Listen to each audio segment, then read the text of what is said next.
ഇപ്പോൾ Thiruvithamkoor Devaswom board president PS പ്രശാന്തിനൊപ്പം ഞങ്ങളുടെ പത്തനംതിട്ട പ്രതി AV ജയശങ്കറുണ്ട്. കാര്യം ശബരിമല ഇപ്പോൾ ഒരുപാട് വിവാദങ്ങൾക്ക് നടുവിൽ കത്തുകയാണ്. Okay, good morning Jaishankar.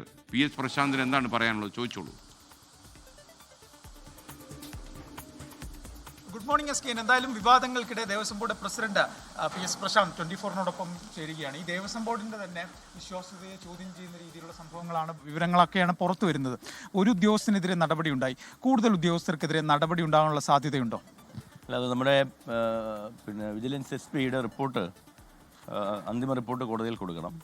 കോടതിയിൽ കൊടുത്തിട്ട് വിജിലൻസ് SP-യുടെ റിപ്പോർട്ടിൻ്റെ ബേസിൽ മാത്രമേ കൂടുതൽ നടപടികൾ ഉണ്ടാവാൻ സാധ്യതയുള്ളൂ. അങ്ങനെയാണല്ലോ ചെയ്യേണ്ടത്.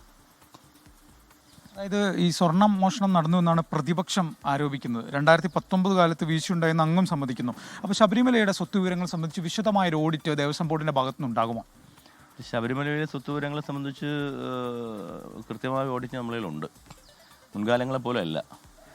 കാരണം ഒന്ന്, ഈ സ്വർണവും ഈ ഓഡിറ്റ് എന്ന് ഉദ്ദേശിക്കുന്നത് സ്വർണവുമായും വെള്ളിയുമായും മറ്റ് വിലപിടിപ്പുള്ള വസ്തുക്കളുമായും ബന്ധപ്പെട്ട് ആണെങ്കിൽ ഞങ്ങൾ ഗോൾഡ് മോണിറ്റൈസേഷനുമായി ബന്ധപ്പെട്ട് ഞങ്ങളുടെ 18 സ്ട്രോങ് റൂമിലുള്ള വിശദമായ റെക്കോർഡ്സുകൾ, അതിൻ്റെ സ്വർണം, വെള്ളി എന്നിവ കൃത്യമായി പരിശോധിച്ച് രേഖപ്പെടുത്തിയിട്ടുണ്ട്. A കാറ്റഗറി പൗരാണികം, B കാറ്റഗറി ഉത്സവാദി കാര്യങ്ങൾ, C കാറ്റഗറി ഇതിലൊന്നും പെടാത്തത് എന്ന മട്ടിൽ C കാറ്റഗറിയിൽപ്പെട്ട 467 കിലോഗ്രാം സ്വർണം ഞങ്ങൾ ഒരു 1.5 മാസമായി റിസർവ് ബാങ്കിന് കൈമാറിയിട്ട്. അത് കോടതിയുടെ നിർദ്ദേശത്തെ തുടർന്ന് സ്റ്റേറ്റ് ഓഡിറ്റിൻ്റെ വിധേയമായിട്ടാണ് കൈമാറിയിരിക്കുന്നത്. പിന്നെ ഉള്ളത് A കാറ്റഗറി, B കാറ്റഗറി, ഇതെല്ലാം തന്നെ ഞങ്ങൾ 18 സ്ട്രോങ് റൂമിലായി രേഖകൾ പെട്ടികളിൽ, ബാഗുകളിലായിട്ട് കൃത്യമായും സൂക്ഷിച്ചിട്ടുണ്ട്. അതിൻ്റെ എല്ലാ രേഖകൾ തിരുവാഭരണം കമ്മീഷണറുടെ ഓഫീസിൽ ഉണ്ട്. പിന്നെ മറ്റ് കാര്യങ്ങളാണെങ്കിൽ സ്റ്റേറ്റ് ഓഡിറ്റ് എല്ലാ വർഷവും നിരന്തരമായി ഞങ്ങളുടെ മറ്റ് സാമ്പത്തിക ഇടപാടുകളൊക്കെ കൃത്യമായി നടത്തിക്കൊണ്ടിരിക്കുകയാണ്. ഏതാണ്ടൊരു 10-15 വർഷക്കാലങ്ങൾക്ക് മുമ്പുള്ള ഒരു പരിസ്ഥിതിയല്ല ഇന്ന് ശബരിമലയിലുള്ളത്. നമുക്കറിയാം, പരിപൂർണം ഒരു കാലഘട്ടത്തിൽ ശബരിമലയിലെ കാര്യങ്ങളെ സംബന്ധിച്ച് ചില കൺഫ്യൂഷൻസും പ്രശ്നങ്ങളൊക്കെ ഉണ്ടായിരുന്നു, ശരിയാണ്. പക്ഷേ പരിപൂർണം കമ്മിറ്റി 2007 ശ്രീ VS അച്യുതാനന്ദൻ സർക്കാർ വന്നതിന് ശേഷം അന്ന് ഹൈക്കോടതിയുടെ നിർദ്ദേശപ്രകാരം നിയോഗിച്ചൊരു സമിതിയാണ് പരിപൂർണൻ കമ്മീഷൻ. ആ പരിപൂർണൻ കമ്മീഷൻ റിപ്പോർട്ട് വന്നതിന് ശേഷം ശബരിമലയുടെ കാര്യത്തിൽ ഒരു വ്യവസ്ഥ ഉണ്ടായിട്ടുണ്ട്.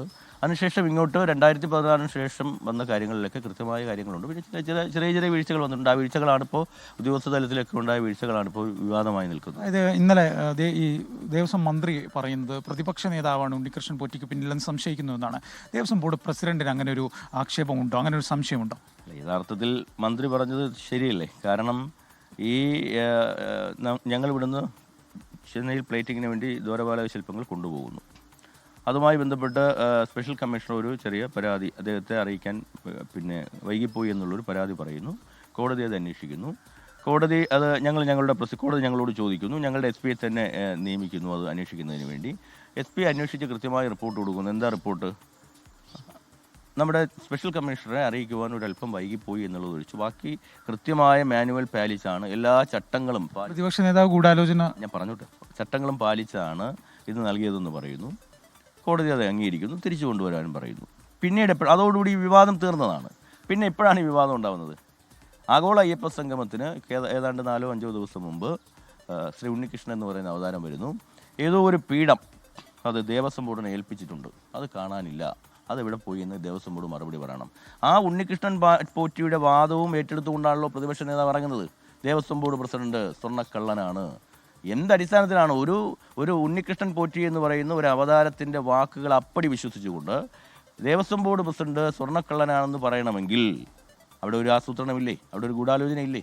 അതാണ് മന്ത്രി പറഞ്ഞത്. അതിനുശേഷം എവിടെ നിന്ന് കിട്ടി? ഉണ്ണികൃഷ്ണൻ പോറ്റിയുടെ സഹോദരിയുടെ വീട്ടിൽ നിന്ന് തന്നെ കിട്ടുന്നു. ഇന്നലെ പ്രതിപക്ഷ നേതാവ് പറയുകയാണ് ഇത് എവിടെയോ ഒരു കോടീശ്വരൻ്റെ വീട്ടിൽ, ഈ യഥാർത്ഥ ദ്വാരപാലക ശില്പം ഏതോ ഒരു കോടീശ്വരൻ്റെ വീട്ടിൽ ഇരിപ്പുണ്ട്. അത് കടകംപള്ളി സുരേന്ദ്രൻ, അന്നത്തെ മന്ത്രിയായിരുന്ന കടകംപള്ളി സുരേന്ദ്രനോട് ചോദിച്ചാൽ അറിയുമെന്നാണ്. കടകംപള്ളി സുരേന്ദ്രൻ കൃത്യമായ മറുപടി നിയമസഭയിൽ പറഞ്ഞു. അപ്പോൾ വൈകുന്നേരം പുള്ളി എന്താ പറഞ്ഞത്? അപ്പം ഞാൻ പറയുന്നത് ഇതൊക്കെ ചുമ്മാ ഒരു രാഷ്ട്രീയപരമായ ഇതൊരു സുവർണാവസരമായി കണ്ടുകൊണ്ട്, ശബരിമല ഒരു സുവർണാവസരമായി കണ്ടുകൊണ്ട് പ്രതിപക്ഷ നേതാവ് രാഷ്ട്രീയം കളിക്കുകയാണ്. ആ വാദമാണ് ദേവസ്വം വകുപ്പ് മന്ത്രി പറഞ്ഞത്. തീർച്ചയായിട്ടും ഒരു സംശയമില്ല. ഞാൻ പറയുന്നത് ഇപ്പോഴും ഉണ്ണികൃഷ്ണൻ പോറ്റി പുറത്തു തന്നെ ഉണ്ടല്ലോ, അദ്ദേഹത്തെ അറസ്റ്റ് ചെയ്തിട്ടില്ലല്ലോ. ഒരു കാര്യം ചെയ്യണം, പ്രതിപക്ഷ നേതാവ് ഈ ഉണ്ണികൃഷ്ണൻ പോറ്റി പറഞ്ഞ ആദ്യത്തെ വാദം അംഗീകരിച്ച് പിന്നെ ആരോപണം ഉന്നയിച്ച പ്രതിപക്ഷ നേതാവ് അദ്ദേഹത്തെ തന്നെ ഒന്ന് വിളിച്ചു ചോദിക്കണം ഇതെവിടെ ഇരിക്കുകയാണെന്ന്. ഒപ്പം തന്നെ ഈ 1999 വിജയ് മല്യ ഈ ഗോൾഡ് പ്ലേറ്റിംഗ് നടത്തിയ ഈ മുരാരി ബാബു മാത്രം വിചാരിച്ചു കഴിഞ്ഞാൽ അത് ചെമ്പെന്ന് രേഖപ്പെടുത്തി അങ്ങനെ കൊടുത്തയക്കാൻ സാധിക്കുമോ? കൂടുതൽ ആളുകൾക്ക് പങ്കുണ്ടാവാനുള്ള സാധ്യത സംശയിക്കണ്ടേ ലോജിക്കലി? ഞാൻ പറയുന്നത് അതൊക്കെ അന്വേഷിക്കുന്നതിന് വേണ്ടിയിട്ടാണല്ലോ ഒരു പുതിയ സമിതി വെച്ചിരിക്കുന്നത്. ഞങ്ങളെന്താ ആവശ്യപ്പെട്ടത്? ഞങ്ങൾ സർക്കാരിനോടല്ലല്ലോ ഇത് ആവശ്യപ്പെട്ടത്, ഞങ്ങൾ കോടതിയോടല്ലേ. ബഹുമാനപ്പെട്ട കോടതിയോട് സർക്കാരും ദേവസ്വം ബോർഡും ഇതിനെ സംബന്ധിച്ച് സമഗ്രമായ അന്വേഷണം നടത്തുന്നതിന് വേണ്ടി ഒരു നല്ല സമിതി വേണം, ഒരു അന്വേഷണ സമിതി വേണമെന്ന് പറഞ്ഞു. അതനുസരിച്ച് വളരെ നല്ല ഒരു അന്വേഷണ സമിതിയെ പിന്നെ കോടതിയുടെ നിരീക്ഷണത്തിലാണ് നോക്കണം. അപ്പോൾ 6 ആഴ്ചത്തെ ഒരു സമയം, ഞാൻ പറയുന്നത് ഈ 6 ആഴ്ച ഒന്ന് പ്രതിപക്ഷം ശ്രമിക്കണമെന്നേ.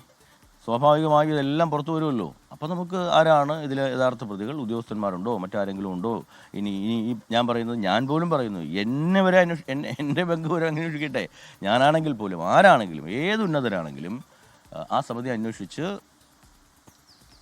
സത്യങ്ങൾ പുറത്തു കൊണ്ടുവരട്ടെ. അതാണ് ഞങ്ങൾ ആവശ്യപ്പെടുന്നത്. ഈ വിജയ് മല്യ മുമ്പ് ഇങ്ങോട്ട് സംഭാവന ചെയ്ത കട്ടിലും വാതിലും അതൊക്കെ ഇപ്പോഴും ദേവസ്വം ബോർഡിന്റെ കസ്റ്റഡി പറഞ്ഞാൽ അതെല്ലാം ഇതിൽ പരിശോധന വരികയാണല്ലോ. അതെല്ലാം പരിശോധിക്കാനാണല്ലോ ഒരു പുതിയ സമിതിയെ വെച്ചിരിക്കുന്നത്. നമ്മൾ അതിനു മുമ്പ് ഒരു പ്രജുഡീസ്ഡ് ആയിട്ടൊരു കാര്യം പറയണ്ടല്ലോ. അത് വരട്ടെ, അത് അന്വേഷിച്ച് വരട്ടെ. ഞങ്ങൾക്ക് ഭയക്കാനൊന്നുമില്ല. അതുകൊണ്ട് തന്നെ 100% ആ അന്വേഷണ റിപ്പോർട്ട് വരുന്നത് വരെ ക്ഷമയോടുകൂടി കാത്തിരിക്കണമെന്നാണ് ഞങ്ങൾക്ക് പ്രതിപക്ഷത്തോട് പറയാം. ഈ 2024 ഈ മുരാരി ബാബു വഴി ഉണ്ണികൃഷ്ണൻ പോറ്റിക്ക് കട്ടിള കൊടുത്തയക്കാനുള്ള ഒരു നീക്കം ദേവസ്വം ബോർഡ് ഇടപെട്ട് തടഞ്ഞിരുന്നു. അത് ഏതെങ്കിലും സംശയത്തിന്റെ പുറത്താണ്? എന്തായിരുന്നു അതിന്റെ കാരണം? കട്ടിള കൊടുത്തു വിടണം എന്നുള്ളതല്ല, ദ്വാരപാലക ശില്പം. അത് സ്വാഭാവികമായി എനിക്കുണ്ടായൊരു സംശയമല്ലേ. അതിപ്പോൾ ഏത് പിന്നെ ആളായാലും ഉണ്ടാകുന്ന ഒരു കോമൺ സെൻസ് അല്ലേ. മൂന്നാമതൊരാളിനെ എങ്ങനെ കൊടുത്തു വിടും? ദേവസ്വം ബോർഡിൻ്റെ ഒരു സാധനം അതിന് വലിയ പിന്നെ എക്സ്ട്രാ ഓർഡിനറി ബുദ്ധിയൊന്നും വേണ്ട. ദേവസ്വം ബോർഡിൻ്റെ ഒരു സാധനം മൂന്നാമതൊരു കക്ഷിയിൽ എങ്ങനെ കൊടുത്തുവിടും എന്നുള്ള 25 എങ്ങനെ കൊടുത്തു? 25 അങ്ങനെയല്ലേ കൊടുത്തു വിട്ടത്? 2019 കൊടുത്തുന്ന കാര്യം ചോദിച്ചു. 24 ഒരു ശ്രമം, ഒരു കട്ടിള കൊടുത്തുവിടാനുള്ള ഒരു ശ്രമം ഉണ്ടായി, അത് ദേവസ്വം ബോർഡ് തടഞ്ഞു. അല്ല, അതാണ് ഞാൻ പറഞ്ഞത്. നിങ്ങൾ അത് എന്തുകൊണ്ടാണ് തടഞ്ഞതെന്ന് ചോദിച്ചു. അതിന് ഞാൻ പറയുന്നത് അതിന് എക്സ്ട്രാ ഓർഡിനറി ഒന്നും വേണ്ട. പിന്നെ ദേവസ്വം ബോർഡിൻ്റെ ഒരു സാധനം എങ്ങനെ മൂന്നാമതൊരു കക്ഷിയിൽ കൊടുത്തുവിടുമെന്നൊരു സ്വാഭാവിക സംശയമാണ് ഞാൻ ചോദിച്ചത്. അതുകൊണ്ടാണ് തടഞ്ഞത്.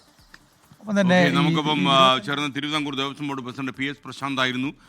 പല വിവാദ വിഷയങ്ങളും പ്രതികരിക്കാനും അദ്ദേഹം മടിക്കുന്നുണ്ട്. കാരണം അന്വേഷണം നടക്കുകയാണ്.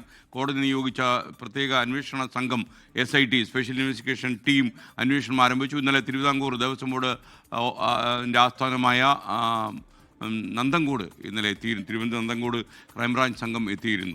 ലോകത്തെവിടെയായാലും ഏത് സമയത്തും 24 വാർത്തകളും ഓഗ്മെന്റഡ് റിയാലിറ്റി പാക്കേജുകളും എക്സ്പ്ലെയിനറുകളും വിശദമായി കാണാൻ ഞങ്ങളുടെ YouTube ചാനൽ നിങ്ങൾക്ക് സബ്സ്ക്രൈബ് ചെയ്യാം.